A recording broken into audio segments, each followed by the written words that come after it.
What's good, everybody? I'm the Shadow Sage, and this is part 11 of Naruto friend Kurama as a child, and we just hit 20 fucking K. Can you guys believe it? I certainly can't. But hey, if Pete Townshend can say that thank God's fellow band members are dead and have a net worth of 150 million, then a dumbass like me can have 20K on YouTube. Let's fucking go, boys. But for real though, on a more serious note, I just want to extend my gratitude to you guys for real and say from the bottom of my heart, the deepest crevices, that you guys all mean the world to me. Every single 20,000 of you guys.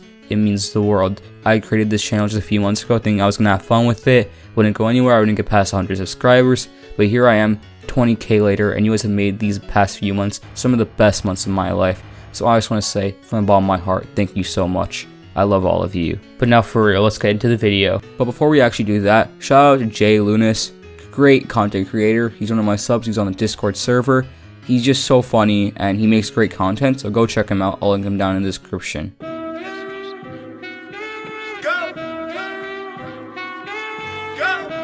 Nothing can stop me, I'm all the way up. All the way up. I'm all the way up. I'm all the way up.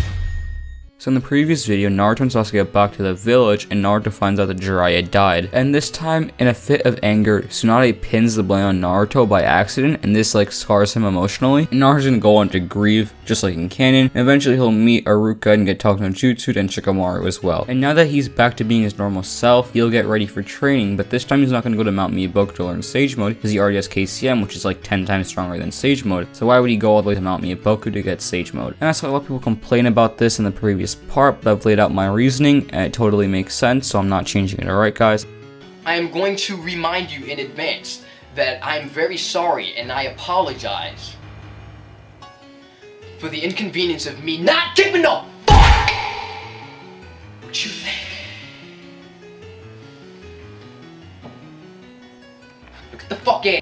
And yeah, basically he's not going to go to Mount Miyaboku and learn Sage Mode, but rather he's going to stay here in the village and train his KCM to get even stronger, and he's going to train with Sasuke. And when Pain shows up, he's going to defeat Pain and then eventually end up talking to the real Nagato. And he ends up talking to Jutsuing him, but this time Nagato doesn't use the Rene Rebirth because no civilians died. And this time, since he's still alive, Nagato and Konan end up joining Konoha. And that's where we left off in the previous part, so now let's get into this one. So now that the Pain invasion is over, Obito's going to attack Killer Bee instead of Taka, since obviously they aren't in the organization now, and this time since it's Obito, he'll actually do the job correctly without him escaping using the substitution jutsu. And this leads A to call the 5 Kage Summit just like in canon, but this time Tsunade will go into Danzo because she hasn't comatose. And as her two consorts, she's going to take Naruto and Shizune, and they will eventually head to the Land of Iron, and this time Naruto won't beg the Raikage to pardon Sasuke because, well, Sasuke isn't a war criminal this time. What a shame, yes I know. But when they get there, the Hokage is nominated as the leader of the alliance, just like in canon, and this time A can't refuse because it's Tsunade and not Danzo, and their only argument against Danzo was that because he's a bad guy, but this time Tsunade is a good guy, making her the head of the Shinobi Alliance. And then Obito shows up instead of Sasuke because Sasuke is still in Konoha, and he just casually declares the 4th Great Ninja War and everything, and says his plan about the Infinite Tsukuyomi, and says that he's Madara Uchiha, and then just dips out of there like in canon. And then they immediately start preparing for a war and declare the Shinobi Alliance. And now we can move on to the war arc. And to start this off, Naruto and Killer Bee won't go on Turtle Island because Killer Bee is dead and Naruto already has perfected his KCM. And it seems like Naruto's gonna be on the front lines all the way on day 1 in the war. Another key difference is that Kabuto won't be helping Obito with his reanimation jutsu. And there are two main reasons for that. Orochimaru is still alive and he showed no interest in the war whatsoever. He even said it himself, he does not care about what happens in the war. And secondly, Kabuto said he was only helping Obito because he was promised Sasuke after the war and never knew about the Infinite Tsukuyomi plan. And this means that Obito is stuck with his white zetsu instead of his reanimations, but on top of that, he's gonna have even less white zetsus because Kabuto was the one that figured out using Yamato's cells could help create more white zetsu even faster and make them even stronger. And adding even more to Obito's insult to injury, he won't even have the Renegade and it'll be fighting against him as a matter of fact because Nagato is still alive so he can't steal it,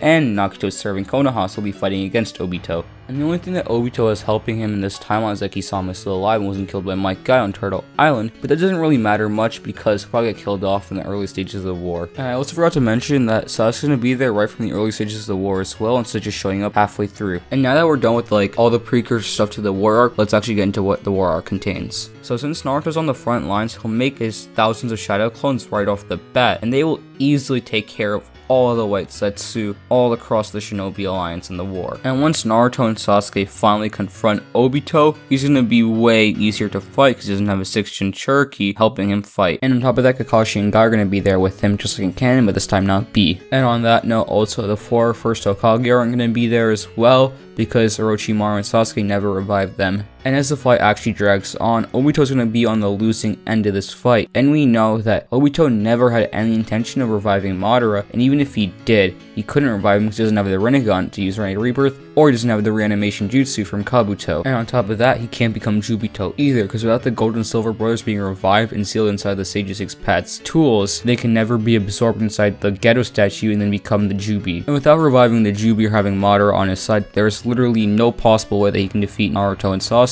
and Guy, and Kakashi. And once he is defeated, they will definitely take off his mask if it's not off already, and they'll find out that he's Obito, and I highly doubt that they'll kill Obito, and I think Obito will get Togno Jutsu'd, and then willingly let himself into prison or commit suicide, ending the war right there and wrapping up this what if. And so that's wrapping up this video in this series, so thank you so much for watching. If you got all the way through this series and this video, you might as well drop a like and subscribe to the channel. And once again, thanks for 20k guys, it means the absolute world to me and I'm so grateful to every single one of you. And now, like always, remember to stay safe and have a great day. I'm the Shadow Sage, signing off.